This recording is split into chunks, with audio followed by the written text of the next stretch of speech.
Welcome, everybody, to another episode of the Transfer Portal College Football Podcast presented by No Context College Football. I'm your host, Dylan Ruben King. We have a really fun show for you this week. I'm joined by Liam, the Pac-12 connoisseur himself. Liam, how are you doing today? I'm doing good. As our King Bill Walton said, no truck stops here. 3 Pac-12 guys out here today. Perfect. Make Bill Walton proud. And no truck stops. Those other games this week, we don't got to talk too much about them. It's all about UCLA, SC, and Oregon, Utah.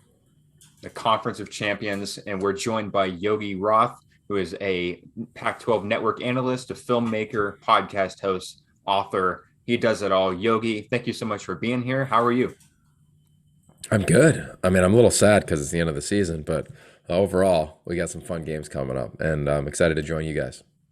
Well, we're so glad to have you on. You know, it's better late than never for sure. And we thank you for joining us. It's an exciting week in the Pac-12. It's really an exciting time with all the Pac-12 head coaching openings. We'll get into that a little bit. The college football playoff picture is, as wide open as it's ever been. And the Pac-12 has a team in contention, which, it's not always the case. And that's where we're gonna start is the college football playoff picture. So obviously the rankings came out as of recording and came out yesterday. Yogi, I just want to get your take on what your initial reactions were. Not a whole lot of change, but who kind of stood out in the rankings? I think it's interesting when you look at the rankings. Where Utah is ranked and where they put them at 23, like in the context of our dialogue. San Diego State at 19, BYU at 14. I think those are all notables because Utah played them, right? And here we all know the game that we have this week that is going to have everybody's attention around the country, which is Oregon and the Utes. So I think that stood out to me. When I look at Utah on tape, just kind of prepping and watching all their games, I would take them.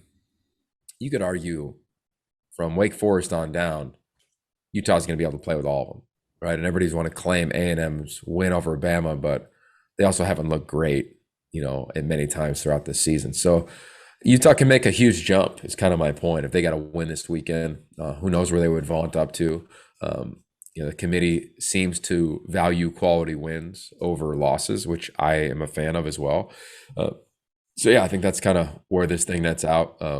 There's a ton made of the head-to-heads, like Michigan State, but nobody's talking about like Michigan State had a home game.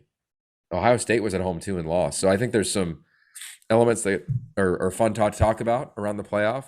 But overall, the way I look at it now is this thing will shake itself out. I don't see anybody really getting hosed based on the current landscape and what we see on Saturdays as well.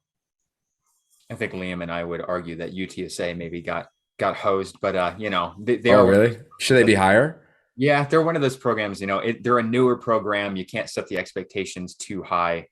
For such a new program, you can't really put them on the same level as the Houstons and the BYUs, the ones that are up there a little bit further. But I do want to get your prediction. We're right there. We're a couple weeks out from the college football playoff, the official rankings coming out. As of right now, who are the 4 teams that you think get in?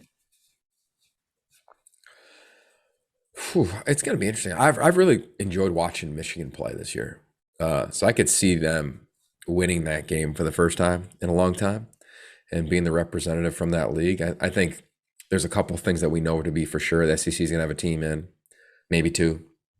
I think the Big Ten champ is going to get in unless it ends up coming from somebody on the other side, like Wisconsin, for instance. And I think Oregon. I think they just have to handle their own business and they're in. So that's probably where I would net out to a degree. Michigan, Ohio State, you can kind of flip a coin. I think for Pac-12 fans, you want Ohio State to probably continue to win, to continue to give Oregon some of that credibility. But at the end of the day, I think if Oregon can win their next 2, play in their champ game and win, I don't think anyone would question them being in the top 4. Cincy, I get the argument, and I'm sure, I'm a purist at heart of if you win your game, you should be able to compete for a championship. But the way this thing is laid out currently and what Cincy has done, I think will go into the committee's minds. And I don't see them getting in unless there's a slip up within the Pac-12 and or the Big Ten with a 2-loss champion. We are going to talk about Cincinnati and their playoff hopes here in a second, but Liam, I do want to get your take on the college football playoff 4 teams. You were 4 as I'm looking at it right now before the season. And Yogi, I know you're going to enjoy this. So Liam's 4. Oh, here we go. Ohio What you got? State. Kill me, you. There's Ohio State, Clemson, Alabama, and Washington was his number 4 team to be in the college football playoff. So as we stand right now, probably a little bit different. Liam, who are your 4 teams that you see getting in as of right now? Well, I still have Washington in, of course. They've obviously been really good. We'll see if they could finish off strong, and they'll definitely be in my top 4. But this is so bad. It's so bad. It was bad at the beginning of the season. It's bad now. I put Georgia, Alabama, Ohio State, Oklahoma State, because when I look at this and just look down the road, Oklahoma State should take care of Texas Tech. I haven't been in on OU all season long. I think Oklahoma State should roll against OU and Bedlam, and then Big 12 championship, whoever they'll play, I think they could beat. So there's 3-0 right there. They'll have 1 loss on their resume, despite starting off pretty slowly with close wins against like Tulsa, Missouri State, and that Boise State. But then you look around the rest of the country, and again, I'm such a weirdo for having Oklahoma State here, but Ohio State beating Sparty and the Wolverines eliminates both those teams. So they're both gone and way out. That's 2 down. Cincy can lose to SMU. They could also lose to Houston, and they might not even be in the field, which is ridiculous. But if they drop one to SMU or Houston, they're out. Oklahoma State's climbing up now. And if Oregon loses to Utah this week, or they lose in the Pac-12 championship, they're going to be gone too. So it's like that path is kind of there for Oklahoma State. If they win out, and we know how college football works, teams could fall all the time. And our guy Jack back like 2 months ago said Oklahoma State's going to be right there in the playoff discussion. We scoffed at it, and here I am. I'm a man. I'm 40. I don't know. Yeah, you can't beat that. I mean, a lot of people would probably scoff right now, even with Oklahoma State, the debates with them being in the playoff, but it's not really that crazy to say, to be honest with you. And I'm not super high on Oklahoma State or the Big 12, but, they're not out of the picture. They're right there. But another team that's even closer is Cincinnati, Yogi, as you talked about. So what's your take on them being kind of the first team out of the top 5? And what's kind of the path that you see for them getting in? Yeah, I understand where they're at right now. I think, they had a big stage with game day, being at a game a couple weeks ago. And as we've seen them play, and I'm not a fan, and neither is the committee, of the phrase style points, right? It's been eliminated from the dialogue, but it's still part of the zeitgeist and what you see. And to me, what we see from Cincinnati is not pure domination. Now, they've got an incredible win. You could argue the second best win in the country, going on the road to Notre Dame. I think it's fair. I think if they had a month to prepare for somebody, like a lot of the teams that are in the top 10 right now, they would look the part. And I think it'll be interesting to see how this thing shakes out. I'm glad that we have conference realignment for this purpose, right? So ideally, we can get to an expanded playoff. We can expand just the concept around the playoff with 5 Power 5s and only 4 spots. And then hopefully add in some other ones. I think it's good for the game when a Cincinnati team is undefeated, knocking on the door. And we'll see what happens, to your point, right? I still believe if there's a 2-loss conference champion, Cincinnati's going to jump them and get in, which they should. I think everybody in the country would love to see it, would love to see them into the playoff if that opportunity provided itself. But I'm not ready to say that Cincinnati would go 11-1 in the Pac-12 or in the Big 12 or in the Big 10 or in any of these leagues, just based on how we've seen them play, because it hasn't been UCF from a couple years ago when they just rolled everybody that they played for the most part. You brought up a couple topics that we could definitely go into all day about conference realignment and the 12-team playoff, and those are really fun topics. But for the sake of time, we'll keep that for another day. You're a big Pac-12 guy. We're all big Pac-12 guys. So I want to get your take on the head coaching jobs that are there, with USC, Washington State, potentially more. So of the 3 that are currently open with UW, USC, and Wazoo, which job do you think will, kind of present the most glamour, if you will? Like, which one is the most, deserving of attention, and where you think a lot of attention will go? I think they're all deserving of attention. I think they're all unique in their own right. You look at SC, and I remember doing this as a coach, and every coach I talk to does this, that when you're on a staff, you sit in the staff room and sometimes you got some time to kill and you write up on the whiteboard, what are the best 5 jobs in the country that I would want to be the head coach at in 15 years? As a young graduate assistant, for instance, SC's always going to be on the list. It's LA, it's Hollywood, it's the recruits that are in the backyard where I live in Los Angeles. It's an incredible opportunity as a private institution, high academic standards and high athletic standards, clearly. Being a part of the Pete Carroll era when it was there, like I know what this thing could be. You look at Washington, and it's not as though they're living back in the 90s, right? This is a team that went to the playoff, like that represented the league most recently in the college football playoff. This is a team that can recruit well. We know they've got talented players in their community. Seattle's pumping out players every single year in that state, and they could recruit the West Coast when they have to nationally. So I look at that as a research institution for the school that it is. We look at the resources and the facilities they have, and then the willingness and the ability to hire high-paid assistants, right, in this era. And I personally love their NIL platform. It's as good as anybody in the country, in my opinion. So those two are kind of blue blood jobs. Don't often come open in the same year. So I think they're going to have a ton of attention on them. And then I look across the state to Wazoo, and it's got a niche to it.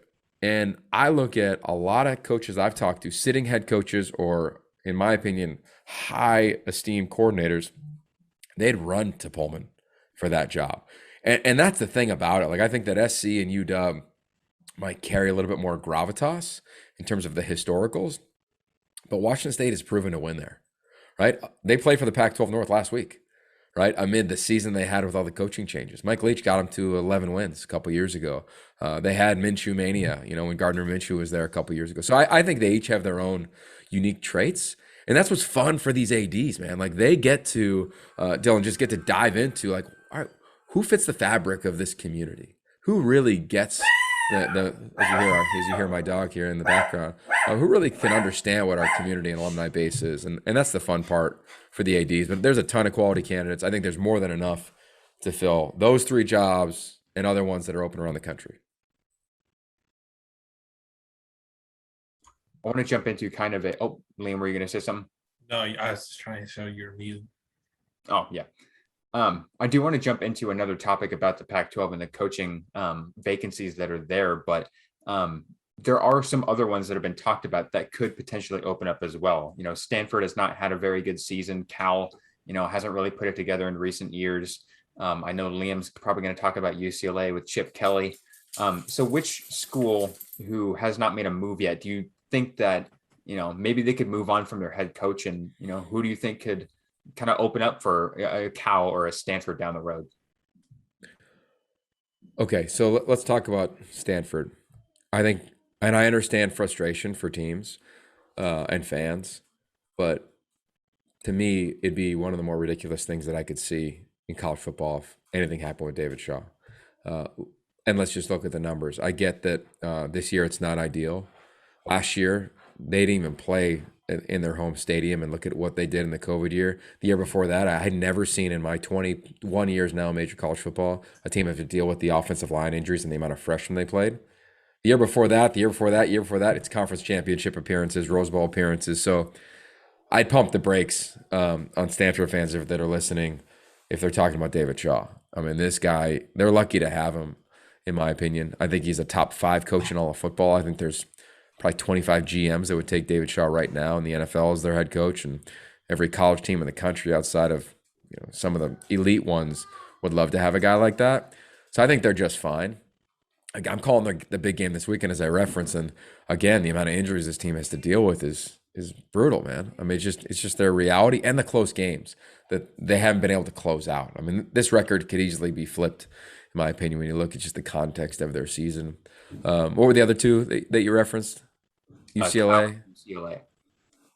Cal's not moving out from Justin Wilcox. Then that's another one. I mean, they're fortunate to have him. If you look at this last 10 days, his management of what his team was going through was the blueprint. Call up any crisis communications company, say, okay, some crisis is going to come, or in sports, COVID is going to impact your team the way that it did in a community like Berkeley, or in a sport where players really have an incredible voice, which is college athletics now, which I love.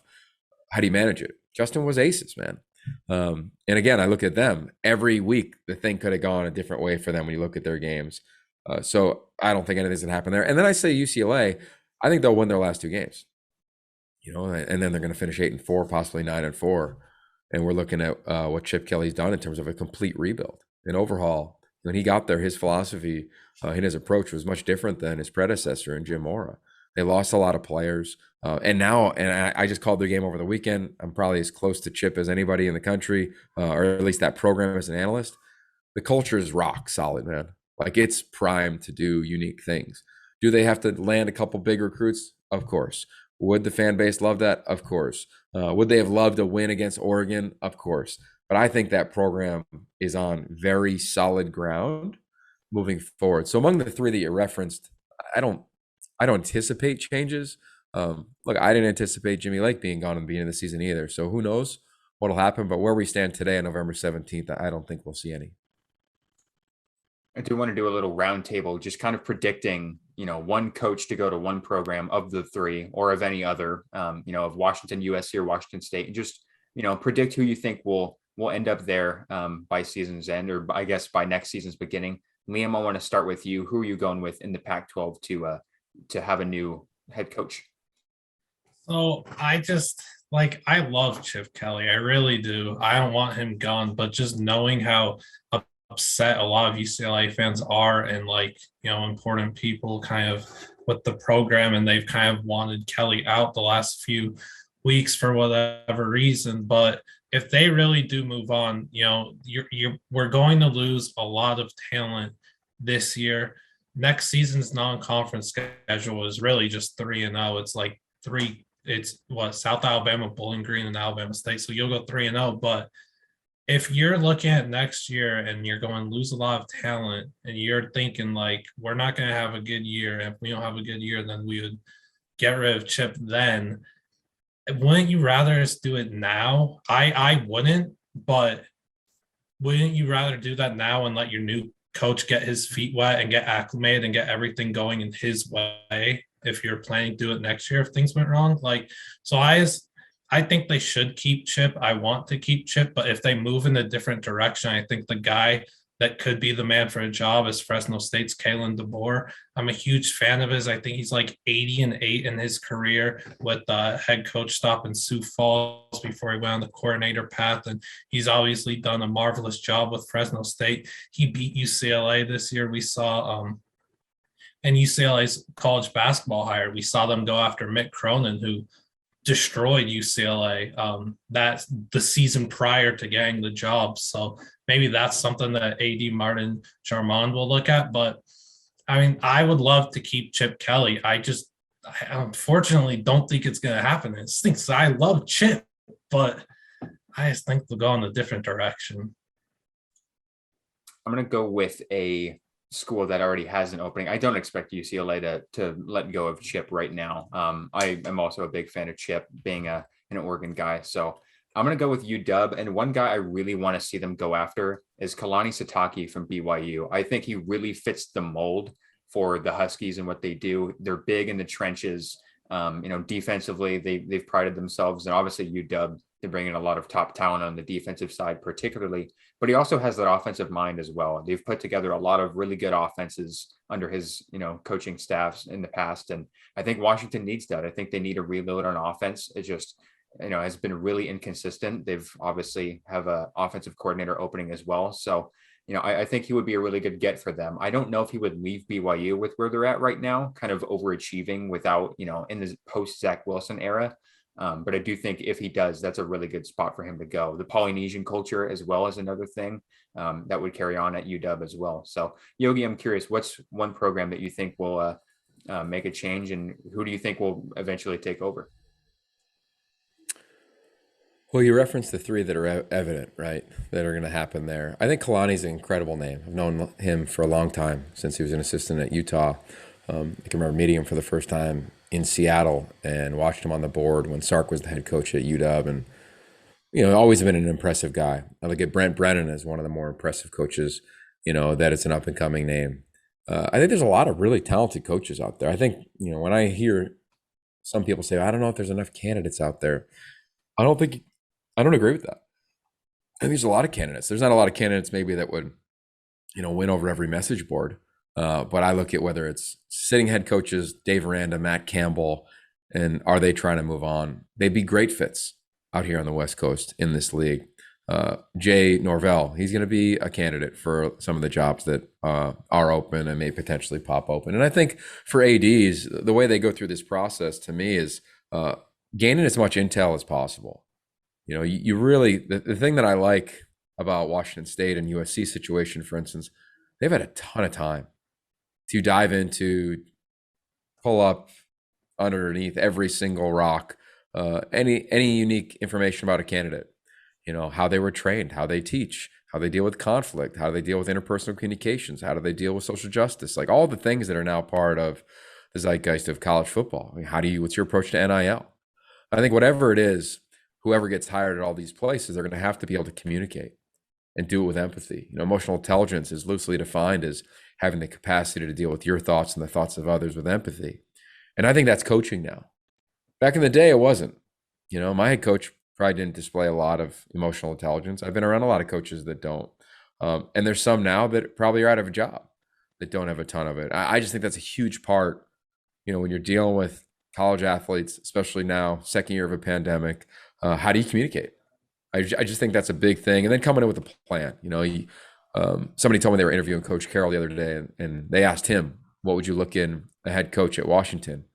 And he simply said, somebody with a plan. And that's exactly what he talked about in the book that we wrote together, Win Forever, which is developing a philosophy and having one and being committed to it and relentlessly competing to achieve it. And I think that's the same thing for these guys, whoever gets hired. I definitely agree with that. I love some of the names that you brought up, and your point about, there's never a shortage of candidates for these jobs. So we're going to kind of shift focuses a little bit. We want to get into one player that we're focusing on to, either have a really big game or just the matchup that we like and we want to see. Liam, let's start with you. Who is your player focus for this week? Yeah, so I mean, all season I've dipped into Group of Five and FCS, and I swear this wasn't on purpose having the Pac-12 guy on, but I went with the Pac-12 guy.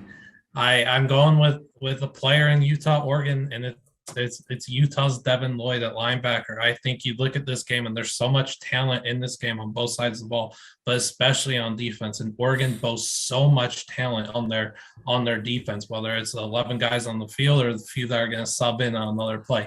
They have so much talent. And the number one guy in this game everyone's going to watch is Kayvon Thibodeau, and rightfully so. But Devin Lloyd might be the guy, should be the guy that after this game, people watch it, they come away thinking, Devin Lloyd is a monster. Like, my NFL team needs to draft this guy in the first round, early second round, whatever it be. So I think with all the spotlight on Oregon's guys and Kayvon, Devin's going to step in, show his impressive skills in pass coverage, rushing off the edge, sacking Anthony Brown in a nanosecond. His speed is nuts. Like, he's had an elite season, deserves so much more recognition on the college level. He's getting it in the NFL draft space, but building off that stellar 2020 season, coming out with the elite 2021 season, he's got a big opportunity here to really, really impress a lot of people on Saturday. So I'm going with Devin Lloyd.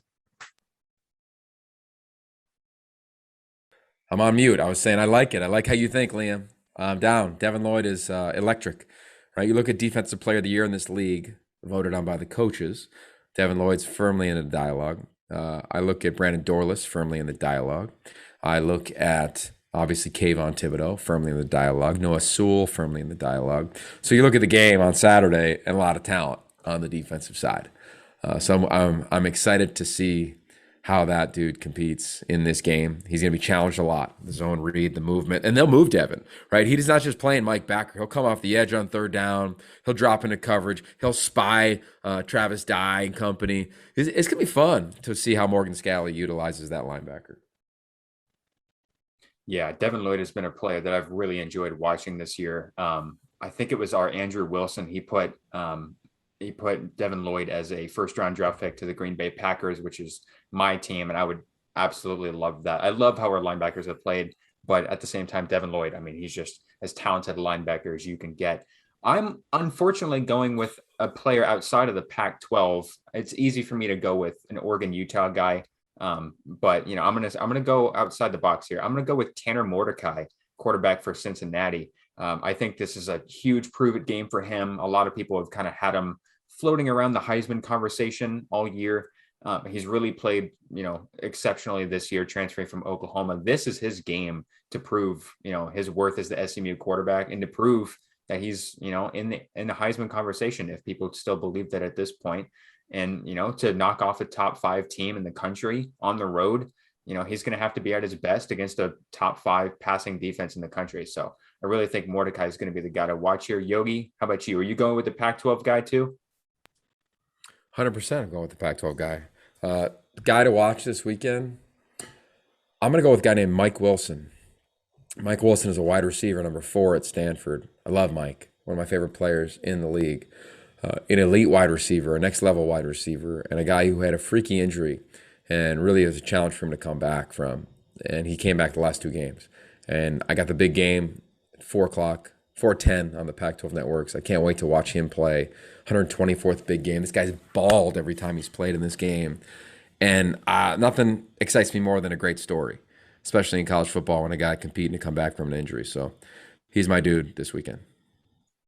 Definitely enjoy, watching Michael Wilson. He's given Oregon some fits over the years. Stanford as a whole has given Oregon some fits over the years. So, I won't try to get into that tangent for today. But one thing we want to do before we let you go is kind of do some rapid fire picks for our 10 games this week. We have 10 games that we pick, and we'll let you be our guest picker for the week. The record to beat is 7-3. We have a 3-way tie right now. So Okay. if you can get the 8-win threshold, I got it. I'm going 10-0, baby. Let's go. What do you got? Please go 10-0. All right, Liam. All right, what you So our got? first game, since you're so excited, we're going to start with you, Yogi. Our first game is Michigan State and Ohio State at the Shoe. Who you got? Ohio State. There we go. Wake Forest and Clemson. We'll just kind of keep it rolling with you because we know we want to let you go. So Wake Forest and Clemson is the next one. Wake. You They got to think- complete the ball. Clemson's struggling completing the ball downfield. You think Clemson being a favorite in this one is a little much? I don't buy a lot into that in terms of motivation for a team. I like Clemson, I like Wake Forest, the culture that they've built there. I'm excited to watch them play. They got a couple transfers from the Pac-12 as well. So looking forward to that. And I love a good rebuild in the ACC. And I think for Clemson, they've struggled this year. And it's so interesting in the world of football where recruits know what just happened, right? They know who just went to the playoff. What impact will Clemson's down year have on them? Is this going to be a consistent for them? Are we seeing the end of a program to a degree in the run they've had? I don't know, but it's definitely food for thought. Yeah, I'm going to go with Wake Forest in this one as well, and as well as Ohio State. Liam, I wanted to get your picks for the first 2 games as well. Oh, I went with I have Ohio State 45-24, CJ Stroud, Heisman leader after Saturday morning. And then I went Clemson 27-24. I think a late field goal. The thing with Wake is A.T. Perry can't have 22 targets like he did last week and only have 5 catches. And then the best player on your team, it's a tie, Sam Hartman, Ja'Cory Roberson. Roberson can't have 2 targets and 1 catch. That's ridiculous. They need to get Roberson the ball. The fact that you just said Clemson over Wake Forest and I said, wow, is just insane for 2021 college football. Dabo's going to work his magic. I don't know. You never know. It would be a big win for them for this season, given everything. Our third game, Arkansas and Alabama. Kind of hate that we're picking this one, but it is a ranked matchup. So, Yogi, who you got in this one? Bama, rolling. There we go. Yeah, I'm going with Alabama as well. I don't think Arkansas is going to have a chance. Liam, do you see a chance for the Hogs? 42-17 next. Wow, 17. Wow, that's kind of surprising. SMU, Cincinnati. Liam, where are you going? Okay, I've said almost kind of since that Notre Dame game is Cincy's toughest game is going to be SMU. And it doesn't matter that SMU's dropped 2 games going into this game. They're still providing the toughest matchups. Cincy, the strength of their team is that secondary. It is one of the best in the country. SMU could match that with their receiving core, like you talked about at quarterback with Mordecai. Rashee Rice, Danny Gray, Reggie Roberson, Grant Calcaterra are going to provide issue for Cincy. If Cincy can't find a vertical passing game in this one, I think they're going to be in trouble. I'm going to take SMU 34-31 because I truly don't care about my record, as we've seen. It stinks. We got some Twitter content to go right there. Yogi, I got my baby coming in. I'll go Sonny Dykes on the upset. SMU. Oh, Where's the game at? Where's it it's at? it's in Cincy. Oh, Yeah, it's tough. all right. I'll get on the edge. I'll go against the grain. Sure. love it. Okay, I'm in the minority here. That's crazy. UAB and UTSA. We have some conference USA action. Liam, I know you're dying to pick this one. I want to hear who you got. I'll keep it quick, but UTSA has been this podcast team all season long. We are so high on them going in, so I'm going to take them 31-20. They're going to be more prepared than they were last week. The Southern Miss game, Frank Gore Jr. was playing quarterback and another receiver was playing quarterback. Complete throwaway. You can't prepare for that. NCAA 14, we're throwing their running back and receiver at quarterback, run the ball garbage. UTSA is going to be right for this one. I think Zachary Franklin at receiver has been elite. He'll keep it going against a stingy UAB secondary. Where's the game at? It's at UTSA. I'll go against the grain. UAB in the upset. Wow. I'm loving this already. I really hope you go 8-2 with this. Man, Okay, what's next? I said before, last week, as we picked UAB and Marshall, I said that we didn't, I'd never picked against UAB before. I'm going to do it again. I'm going to go with UTSA. Next game is UCLA USC Pac-12 action. Yogi, who you got? I think UCLA gets this one. Jackson Dart's first start of his career. I think the Bruins are going to run the football, limit possessions. Liam, do you agree? I went 28-24 UCLA. Please just let me get this game. Yeah, I'm going to go UCLA on this one as well. I just don't think, USC has the defensive capacity to, if you will, to keep up with UCLA. I like UCLA by a couple of scores in this one. Go back to Yogi for you. Louisiana and Liberty. Who you got? Louisiana all day. Wow. I like it. I'm going to go with Liberty. I like Malik Willis to have a big day in this one. Liam, I know you're a big Malik Willis guy. Do you like Liberty to pull this off? Yeah, strictly because of Malik, I'll go 31-23. Levi Lewis hasn't impressed me that much this season for ULL, but their running back game, Montrell Johnson, Chris Smith, just two more potential NFL backs that the Raging Cajuns boast. So they are producing some sick talent. Yeah. Opportunity for another upset here. Baylor, Kansas State. Liam, who you got? Baylor 30-28. The spread is Baylor -1, which just raises shock to me. But it's a letdown spot after the big win against OU. So I'll have them squeaking out this game. I go Baylor as well. Yeah, I'm going to go Baylor as well. I'm not a big fan of Kansas State outside of Deuce Vaughn. Of course, we have to do our last two games of Pac-12 games. So we're going to go the primetime one, Oregon, Utah. I already know who I'm going with. Yogi, how about you? I think Oregon wins. I think it's a tight game, but I think their experience shows. Liam, I already know who you're picking, but what's your? Yeah, I can't pick against Utah and their story and how much adversity they overcome each and every week. So for Ty Jordan and for Aaron Lowe, Utes get it done. I definitely respect that. Yeah, I would not be upset losing to Utah at this point. And then our last game, Arizona State, Oregon State. Oregon, Utah's a big one. This is a really big one as well. Yogi, who you got? That's a tough one. I think if Oregon wins the early game, I go ASU. I think if Oregon loses, I go Oregon State. Is that cool? Did I do that? Yeah. Because the North is still a thing. Yeah. If Oregon wins, they lock it up. If they lose, here come the Beavs. So I guess based on what I think and what I predicted, I'll take ASU. Gotcha. I was going to say, if you have the 7 wins going into that game, you might want to lean it one way. Liam, who you got for ASU and OSU and Corvallis? Things get weird in Corvallis late at night. Now you're throwing in Pac-12 after dark. I feel like we haven't had extreme Pac-12 after dark moments this year, so let's get some Saturday night. I'll take the Beavers 38-34. Nice. That'll be a good one. I hope that happens. It'll be fun. Either way, make it close at the end. Bring out the turnover chainsaw a few times. There we go. There we go.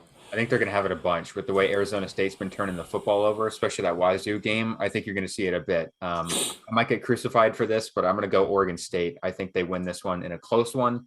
Could see it like 45-41 kind of game. I feel like we're going to get some Pac-12 after dark, some chaos on Saturday night, which I feel like we've all been waiting for. Yes. Cool. Well, Yogi, thank you so much for joining us, man. I can't wait to hear your call on the Stanford-Cal game. I'll definitely be tuned in. Maybe I'm a sicko for that, with Oregon-Utah going on at the same time. But I'll definitely be tuned in. I've been a fan of your work, Liam and I have, with the Pac-12. So thank you so much for joining us, man. And, I can't wait to see what you get to do at the Stanford-Cal game and down the line. Are you going to be at the Pac-12 championship game in Vegas? Yeah, I'll be there. You guys going? I might be for Ducks Digest. Cool. All right, well, let me know. Stay connected, and congrats on what you're doing. I love that you guys are competing. Appreciate you reaching out, and glad I could come on the show. I hope it was decent. That was great. All right, see you guys. Thank you, man. Thank you so much.